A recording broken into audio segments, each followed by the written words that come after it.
Sainath Builders ready to occupy new flat for sale in Selayur and Rajakilpakka.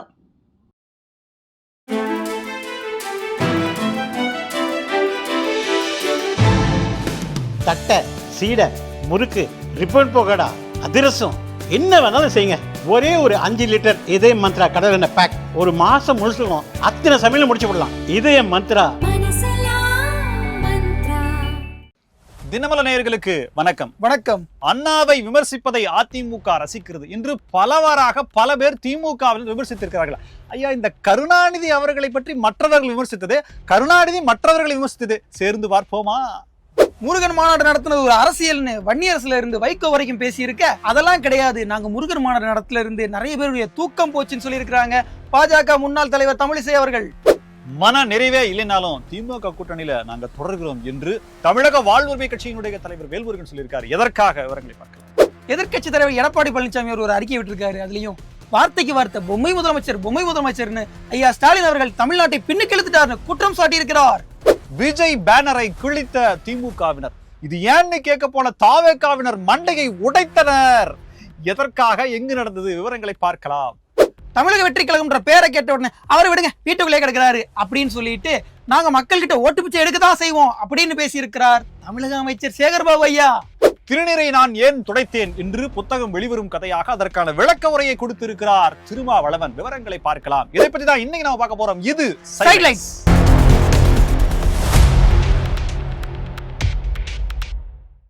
Kallakurichi மாவட்டம் உளுந்தூர்பேட்டை பக்கத்தில் கெடிலம்ன்ற பகுதியில் விஜய் அவர்களுடைய பிறந்த நாளை முன்னிட்டு தாவேகாவினர், தமிழக வாழ்வுரிமை கட்சியினர்ல தமிழக வெற்றி கழகம், ஏன்னா இதுக்கே பெரிய சண்டையா போயிட்டு இருக்கிற நிலையில ஒரு பெரிய பேனரா வைக்கிறாங்க. நைட்டு 2 மணிக்கு வேற லெவல்ல சண்டை வருது. அந்த சண்டைக்கு காரணமான அவர்கள் யார் அப்படின்ற தேடல இடங்கியிருக்காங்க. இது என்ன, ஆமா, எங்களை தவிர வேற யாரும் அந்த பேனர் வைக்கக்கூடாது அப்படின்னு சொல்லல. பேனர் வைக்கக்கூடாதுன்னு சொல்லி திமுகவை சார்ந்தவர்கள் எதிர்ப்பு தெரிவிக்கிறாங்க. பேனர் வச்சவங்க அங்க பாதுகாப்புக்கு அரணாக நிற்கிறாங்க. இருந்து பேனர் கிழிக்கப்படுது. அவங்க 2 பேரும் மண்டையும் லைட்டா சேதம் செய்யப்பட்டு தக்காளி சட்னி வெளியே வருது. தக்காளி சட்னி தான். ஆமா, ஏன்னா அவங்களுக்கு வந்து திமுகவுக்கு அதுக்கு ரத்தம். இது தக்காளி சட்னி வெளியே வந்த உடனே அவங்க போய் அப்புறம் பாத்தீங்கன்னா புசி ஆனந்த் அவர்களுக்கு போன் பண்ணி சொல்றாங்க. அவர் ஒரு அறிக்கையை விடுறாரு. தலைவர்கிட்ட சொல்லி இந்த பிரச்சனையை பத்தி ஏதாவது பேசுங்க, கடுமையா கண்டிக்கிறோம் அப்படின்ற மாதிரி எல்லாம் அவர் சொல்றாங்க. எப்ப அரசியல் இதெல்லாம் சாதாரணமாப்பா, சகஜமாப்பா. திமுகவும் அதிமுகவும் எப்பேற்பட்ட பிரச்சனைகள் எல்லாம் ஃபேஸ் பண்ணிருக்குது. தளபதியுடைய அந்த 16 ஃபர்ஸ்ட் ரோர் அந்த டீசர் நேத்து தான் வெளியே வந்திருக்கு. அதை பார்த்து கண்டுகளிக்கிறதுக்குள்ள இப்படி போனை போட்டு மண்டையை உடைச்சிட்டாங்கன்னு சொல்லிட்டு இருக்கீங்களாப்பா அப்படின்னு புசி ஆனந்த் அவர்களும் நிறைய விஷயங்களை சொல்லிருக்காரு. வழக்கமா நாங்க செய்யக்கூடிய பணிகளுக்கு எங்களுக்கு அனுமதி அப்படிங்கிறது காவல்துறை கொடுக்கல. அன்னதானம் போடுறோம்னு சொல்லணுமா, எந்த கோயிலையும் அன்னதானம் கொடுக்கறதுக்கு அவங்க டீசரை வந்து நாங்க பப்ளிக்கா வந்து ஒரு ப்ரிவியூ ஷோ மாதிரி போடலாம்னு நினைச்சிட்டு இருந்தோம். அதுவும் வந்து கிடைக்க மாட்டேங்குது. நீ அன்னதானம் பண்ணா அன்னதானம் மட்டுமா பண்ணுவேன், கூடவே விளம்பரம் எல்லாம் சேர்த்து பண்ணுன்ற மாதிரி காவல்துறை முன்னரே கணித்ததும் என்னமோ தெரியல. இதுக்குள்ள நம்ம போக வரல. பேனர் வைக்கப்பட்டதை எதிர்த்து தமிழக வாழ்வுரிமை மீண்டும் அதேதான் வருது. தமிழக வெற்றி கழகம் அதே வெற்றி பெறுவாங்க. அவங்களுடைய 2 பேரும் மண்டை உடைச்சிருக்காங்க. சோ இது காவல்துறை வரைக்கும் சென்று வழக்கு பதியப்பட்டிருக்கு. அறுபடை வீடு கொண்ட எல்லா நேரத்தில் நடந்தது உங்களுக்கு தெரியும் நினைக்கிறேன். 6 படை வீடு எஸ் அந்த அளவுக்கு போச்சு. அது போக பவன் கல்யாண் வேற வந்து அவர் ஒரு பக்கம் வந்து தமிழ்ல பேசினார். அதுதான் நோட் திஸ் பாயிண்ட். தமிழ்ல பவன் கல்யாண் தமிழ்ல பேசுறதுலாம் பெரிய விஷயமா, அவர் பல வருஷமா அதான் பேசிட்டு இருக்காப்ல. அது மட்டும் இல்ல, அவர் என்ன சொல்றாருன்னா முதல் புரட்சி தலைவரே வந்து முருகர் தான் அப்படின்னு. இன்னொருத்தர் என்னன்னா சங்கம் வைத்து தமிழ் வளர்த்த மதுரையில முருகர் தான் முதல் சங்கி அப்படின்னு இன்னொருத்தர் வேற. இப்படி பல கலவரமான பேச்சுக்கள் போயிட்டு இருக்கு. நயினார் நாகேந்திரன் வேற நதி எது கடல் எதுன்னு அவர் ஒரு பக்கம் பாட்டா பாடுறாப்புல. இப்படி வந்து முருகர் மாநாடு நேற்று வெகு விமர்சையாக நடந்து முடிஞ்சது. இப்போ அதுலதான் பிரச்சனை ஸ்டார்ட் ஆயிருக்கு. ஒரு பக்கம் வன்னி அரசு, இன்னொரு பக்கம் வைகோ அவர்கள், இப்படி பலரும் வந்து முருகர் மாநாட்டை விமர்சிக்க ஆரம்பிச்சிருக்காங்க. இதுதான் பிரச்சனை தொடங்கி. இதுல என்னன்னா ஒரு அரசியல் மாநாடு போல நடத்தி இருக்கிறாங்க. அரசியல் தீர்மானங்கள் எல்லாம் நிறைவேற்றி இருக்கிறாங்க. நீதிமன்றத்தினுடைய உத்தரவை மீறி அங்க இதெல்லாம் செஞ்சு நடத்தப்பட்டிருக்கு. ஆன்மீகம் பேச வேண்டிய இடத்துல அரசியல் பேசிட்டாங்க அப்படின்னு ஆரம்பிச்சிருக்காங்க. அதுலயும் பாருங்க வைகோயா சொல்றாப்ல, இவங்க வந்துட்டு இயேசுநாதருக்கோ அல்லது நபிகளுக்கோ இவங்க வந்து மாநாடு போடுவாங்களா? ஒரு கட்சி ஒரு கடவுளுக்கு மாநாடு போடவே கூடாது, இவங்க எப்படி முருகருக்கு வந்து மாநாடு போடுறாங்க, இது சரியா அப்படின்னு கேட்கிறாரு. சோ இதுதான் முதல் கேள்வி அமைஞ்சிருக்கு. அப்ப முன்னாடி நடந்தது சேகர்பாபு தலைமை தாங்க. அதுதான் அவர்கிட்ட கேக்குறாங்க. அது சொல்றாரு அது அறநிலைத்துறை அரசு கிடையாது, திமுக கட்சி நடத்தல, அறநிலையத்துறை நடத்தி இருக்கு, இது வந்து ஒரு கட்சி நடத்தி இருக்கு. அதாவது இப்ப என்ன அப்படின்னா, ஐயா நீங்க அது உடைச்சிருச்சு அப்படின்னா, இல்ல நான் உடைக்கல, என்னோட சுண்டு விரல் அதுல பட்டு உடைஞ்சிருச்சு. அது சுண்டு விரல் தான் தப்பு பண்ணுச்சு, என் கையோ நானோ தப்பு பண்ணல, தெரியாம பட்டுருச்சு. இந்த இந்த இந்த பிரித்தாளும் விளக்கத்தை நீங்க ஏத்துக்கணும். எஸ். இப்போ இப்படி சொன்னதுக்கு அப்புறமா தமிழிசை சவுந்தரராஜன் அவர்கள் கேட்டிருக்காங்க, இதே மாதிரி நீங்க வந்து இந்து கடவுள்களை விமர்சிக்கிற மாதிரி மற்ற மதத்திலுள்ள கடவுள்களை பரிகசித்திருக்கிறீர்களா? பரிகாசித்திருக்கிறீர்களா? பரிகாசம் செய்திருக்கிறீர்களா? ஏளனமா பேசுறது. ஆமா, அப்படி அவங்க கேக்குறாங்க. அப்படிலாம் செஞ்சது கிடையாதுல்ல, அப்ப ஏன் இந்து மத கடவுள்களை மட்டும் இப்படி விமர்சிக்கிறீங்க? அப்ப நாங்க இந்து மத கடவுள்களை போட்டுறோம், இனி நீங்க இந்த மாதிரி வாழ்த்துக்கள் சொல்ல முடியாதெல்லாம் பேச முடியாது அப்படின்னு சொல்லி இந்து மத பண்டிகைகளுக்கு வாழ்த்து சொல்ல வேண்டிய நிலைமைக்கு நீங்க தள்ளப்பட்டு. முக்கியமா இந்த மாநாட்டுல எல்லோரும் ஒப்புக்கொள்ளக்கூடிய ஒரு விஷயம் என்ன அப்படின்னா, மதச்சார்பற்ற அப்படின்னு சொல்லிட்டு கிறிஸ்தவ இஸ்லாமியவர்களுக்கு மதங்களுக்கு ஆதரவாக இருப்பதும் இந்து மதத்திற்கு எதிராக இருப்பதும் தான் மதச்சார்பற்றத அப்படின்றதுக்கான அர்த்தமா அப்படின்ற கேள்வி ஓங்குது. இதற்கு திமுக காரர்களே பதில் சொல்லுவாங்க. அது போக இன்னைக்கு RSS 100வது ஆண்டு விழாவுக்கான ஒரு விழா அது வந்து கோயம்புத்தூரில் நடந்திருக்கு. ஐயா SP வேலுமணி உட்பட பலரும் அங்க போய் வந்து முக்கியமாக காட்சி தந்திருக்காங்க. கிட்டத்தட்ட பாஜகவும் தந்திருக்காங்க. எஸ், என்ன அதுல என்ன இருக்கு, ரெண்டு பேரும் ஜெல் ஆயிட்டாங்க. மோகன் பகவத் அவர்களும் SP வேலுமணி அவர்களும் ஜெல் ஆயிட்டாங்க. அதுல பாருங்க, மோகன் பகவத்துக்கு கையில் ஒரு வேல் கொடுத்து வரவேற்று இருக்காங்க. பாத்துங்க, இந்த விஷயம் எல்லாமே EPS அவர்களுக்கு தெரியாது. தெரியாது. தமிழக வாழ்வுரிமை கட்சியினுடைய தலைவர் வேல்முருகன் அவர்கள் சமீப காலங்களாக பரபரப்புக்கு பஞ்சம் இல்லாமல் அறிக்கைகளை கொடுத்துக் கொண்டு கருத்துக்களை தெரிவித்துக் கொண்டிருக்கிறவர். அந்த மேடையில சர்ச்சையா பேசினாரு. அதேதான், கிட்டத்தட்ட போக்சோ வரைக்கும் அதெல்லாம் வேண்டாம், அந்த வழக்கெல்லாம் வராது, அதெல்லாம் விட்டுருங்க, நம்ம அதை பத்தி பேச வேண்டாம். Negative is negative, positive is positive. இப்ப எதுக்கு இது சொல்றாங்கலாம் கேட்க கூடாது. இப்ப என்னன்னா, திமுக கூட்டணியில கட்சிகள் எல்லாமே வந்து மன நிம்மதியோட அப்படியே மன நிறைவோட இருக்காங்களா அப்படின்னு சொன்னா அப்படிலாம் வெளிப்படையா சொல்ல முடியாது. இருந்தாலும் மக்களுக்கு அதெல்லாம் எதிர்பார்க்க கூடாது, சீட்டே எதிர்பார்க்க கூடாதுன்னா கூட்டணியில வச்சிருக்குது. இதுல வந்து மனநிறைவரை எதிர்பார்க்கறீங்களா அப்படின்னு சொல்லி கேட்டிருக்காங்க. அப்படிலாம் சொல்லி இல்லைன்னாலும் நாங்க இருக்கிறோம், எதுக்காக, மக்களுக்காக இருக்கிறோம்னு சொல்லிருக்காங்க. என்ன வேல்முருகன் 2 சீட் கேட்டிருக்காரா? 10 சீட்டுக்கு என்னப்பா நீ டபுள் டிஜிட்பா மதிமுக வேட்பாளர் இருக்காங்க அப்படின்னு சொல்லி கேள்வி கேக்குறாங்க. கூட்டத்துல இருந்து ஒருத்தங்க மதிமுக கிட்ட வைகோ ஐயா கிட்ட கேக்குறாங்க, ஐயா எத்தனை ஐயா வந்து சீட்டு கேட்கறதா முடிவு பண்ணீங்க? பொதுக்குழுல தீர்மானம் போட்டிருக்கோம், நாங்க வந்து 6க்கு மேல கேட்க போறோம் அப்படின்னு சொல்லியிருக்காங்க. அதாவது கடந்த முறையை விட அதிகமாக போட்டிடணும்ன்றது ஆசை. 8 போட்டிட்டு 8 MLA ஜெயிச்சாதான் அவங்களால மறுபடியும் கட்சிக்கு அங்கீகாரம் பெற முடியும். அது வரைக்கும் கட்சிக்கு அங்கீகாரம் இல்லைங்கிறதா நிலைமை. இப்படி இருக்கிற நிலையில இவர் இப்படி ஒரு கருத்தை தெரிவிச்சிருக்காரு. சோ கூட்டணி கட்சிகள் என்று மொத்தமா கேட்டது இவருடைய உள்ள கணக்கை இவர் பதிவு பண்ணிருக்காரா, இல்ல மொத்த கூட்டணிகளும் இந்த நிலைமையில தான் இருக்குதா அப்படிங்கிறது கூட்டணிக்கான கேள்விக்குறியா கணக்கா பார்க்கப்படுது. ஸ்டாலின் அவர்கள் வந்து தமிழ்நாடு அப்படியே வளர்ச்சி பணிகளா செய்யறாரு, தொழில்துறையை முன்னேற்றாரு அப்படின்னு சொல்லி TRP ராஜால இருந்து ஐயா ஸ்டாலின் அவர்கள் வரைக்கும் எல்லாரும் அந்த ஒரே பொய்யை தொடர்ந்து சொல்லுவாங்கல்ல, அந்த ஒரே பொய்யை வந்து ஐயா எடப்பாடி பழனிசாமி அவர்கள் இன்னைக்கு உடச்சு விட்டுருக்காப்புல. ஒரு ஓட்டையை சின்னதா போட்டு, இது என்னது இது வந்து மண்பாண்டம் மாதிரியே தெரியலையே அப்படின்னு உடைக்க ஆரம்பிச்சிருக்காரு. கடைசியில பார்த்தா செவுரு அப்படியே பேர்ந்து விழுந்துருச்சு. கிட்டத்தட்ட அந்த மாதிரி தான் இருந்திருக்கு. குறிப்பாக பார்த்தீங்கன்னா ஒரு அறிக்கை விட்டுருக்காரு, 4 பக்க அறிக்கை. அதுல 2022 நீங்க ஒரு வெளிநாட்டுக்கு போனீங்க, என்ன முதலீடு வந்துச்சு? லூலு மால் வந்துச்சா? அந்த இன்னொரு ஸ்டீல், ஆமா அந்த ஸ்டீல், அப்புறமா ஒரு ஸ்டீல் வருது நீங்க நோபல் ஸ்டீல், அந்த ஸ்டீல் வந்துச்சா? அதுக்கப்புறமா 2023 சிங்கப்பூர் ஜப்பான் போனீங்க, அது வந்துச்சா? 24 பிப்ரவரியில வந்துட்டு ஸ்பெயினுக்கு போனீங்க, அதுதான் வந்துச்சா? இப்போ செப்டம்பர் மாசம் வந்து அமெரிக்கா போயிட்டு இருந்தீங்களா, அதுல ஏதாவது முதலீடு வந்துச்சா அப்படின்னு சொல்லி முதலீடுகளுக்கெல்லாம் எங்கே அப்படின்ற ஒரு கேள்வியை கேட்டிருக்கோம். நாங்க ஈரான் கிட்ட கேட்டிருக்கோம். ஒரு பெண்ணு MIBன்னு ஒரு படம் வந்து தெரியுமா, அத வந்து ஒரு கிளாஸ் போட்டு அடிச்சாருன்னு வச்சுக்கோங்க, மறந்து போயிடும். அந்த பெண்ணை ஈரான் கிட்ட கேட்டிருக்கோம். ஏன்னா எங்களுடைய நட்பு நாடு அதுதான். யாரு? இவங்களுடைய நட்பு நாடு. அதை வாங்கினோடனே நான் என்னென்ன வாக்குறுதி கொடுத்தேன், என்னென்ன பண்ணங்கிறத அதை வச்சு அடிச்சோம்னு வச்சுங்களேன், EPSக்கு எல்லாமே மறந்து போயிடும். நியூரலைசர் எடுத்து ஒரு பாட்டு ஞாபகம் வச்சுட்டு அந்த கம்பெனி வந்துச்சா இந்த கம்பெனி வந்துச்சா அதெல்லாம் ஒரு மாதிரியா உருட்டி ஓட்டின்னு இருக்கிறோம்ல. சும்மா பேசாம அந்த நியூரலைசரை வாங்கி ஒரு 75 வருஷத்துக்கு அடிச்சு விட்டீங்கன்னா நாங்க திமுக தோன்றனதே மறந்துருவோம். அப்படி இல்ல, 75 வருஷம் ஓட்டு போறது யாரு? அதான் நான் சொல்றேன், அப்படி மொத்தமா மறந்துட்டு போயிருவோம்.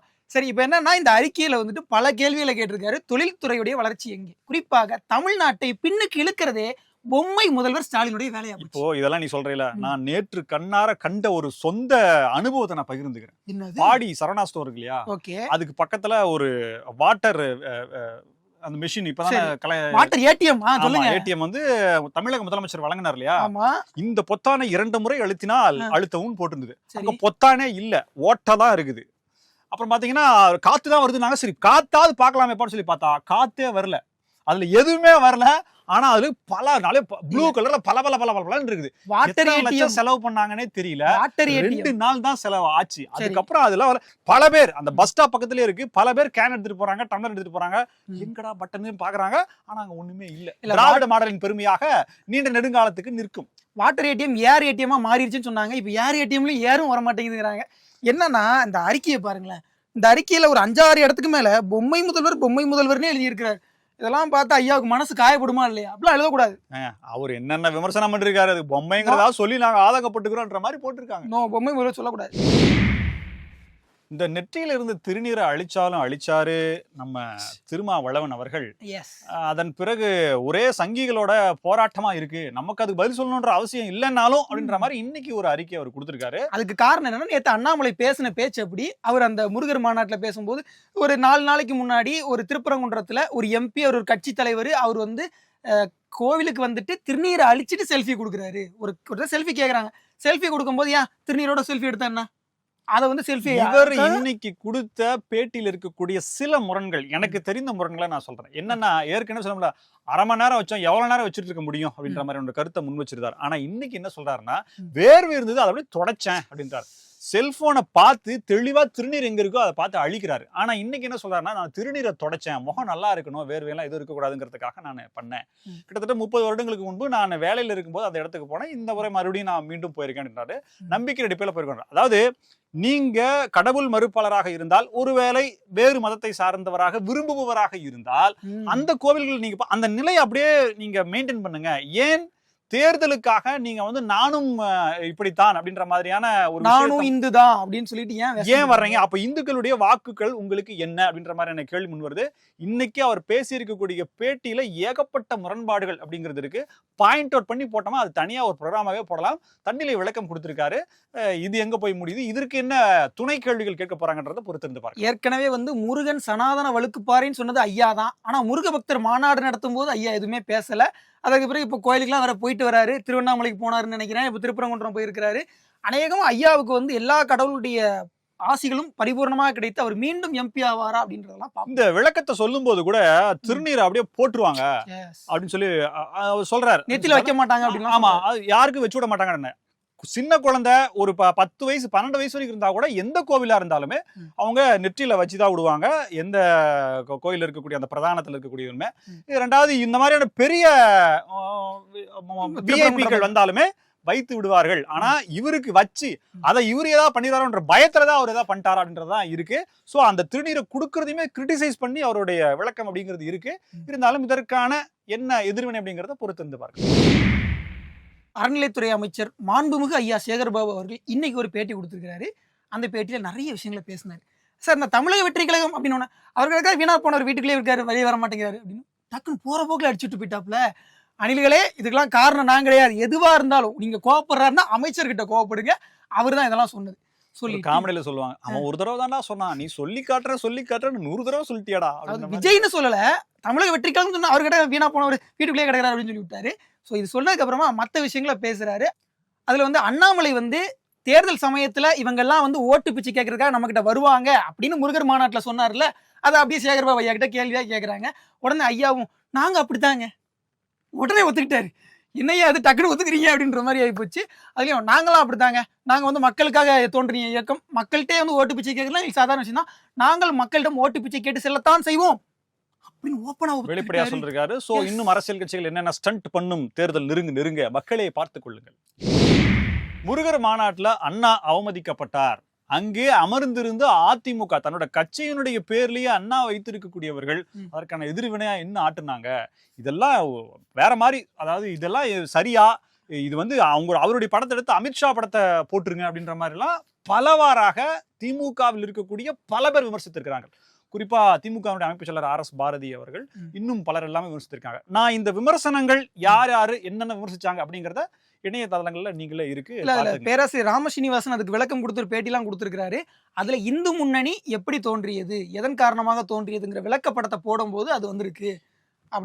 இது ஒரு பக்கம். நான் இன்னொன்னு என்ன பார்க்க போறேன் அப்படின்னா, சட்டசபையில அந்த அவை குறிப்புல முதன்முறையாக கண்ணிய குறைவான வார்த்தையை பயன்படுத்திய முதல் நபர் யார் அப்படின்றத நீங்க தரவுகள் எடுத்து பாத்தீங்கன்னா தெரியும். திமுகவினுடைய முன்னாள் தலைவர் கருணாநிதி அவர்களுக்கு அதற்கான ஆதாரங்கள் எல்லாம் இருக்கு. முன்னாடி சிலர் இருந்தாங்க, அதை விட்டுருவோம். இப்ப என்னன்னா இறை நிந்தனை கோட்பாடுகள், அதாவது அதுக்கு முன்னாடியே நிறைய பேர் பேசியிருக்காங்களா? அண்ணா பேசியிருக்காருல்ல, மறந்துட்டீங்க? அவரே பேசியிருக்காரா? அதனாலதான், அதாவது காங்கிரஸ் ஆட்சியில் இருக்கும்போது காங்கிரஸ்னுடைய சட்டமன்ற உறுப்பினர் திராவிட நாடு எங்க அப்படின்ற கேள்வியை முன்வைக்கிறாரு. வேண்டாம், அவரு இதுக்கு வந்து கட்டக்கூடிய ஒன்று அல்ல, நாடு அல்ல அப்படின்ற மாதிரி சொல்லிட்டு ஒரு கேப் விட்டு சொல்றாரு.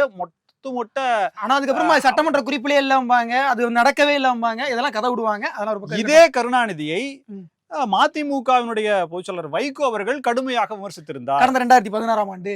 அந்த விமர்சனங்களுக்கு பிறகு மீண்டும் திமுகவிலேயே அவர் ஐக்கியமானார். அவர்களுக்கு நீங்க என்ன கண்டனத்தை தெரிவிச்சீங்க? இப்படி பல பிரச்சனைகள் இருக்குது. இதுக்கு நடுவுல இறைநிந்தனை கோட்பாடுகளை அதிகமாக பேசிய திமுக கட்சி, சோ இறைநிந்தனைக்கு எதிராக ஆன்மீகத்தை வலியுறுத்தக்கூடிய இந்து முன்னணி அப்படி ஒரு ஸ்லைட போட்டிருக்காங்க.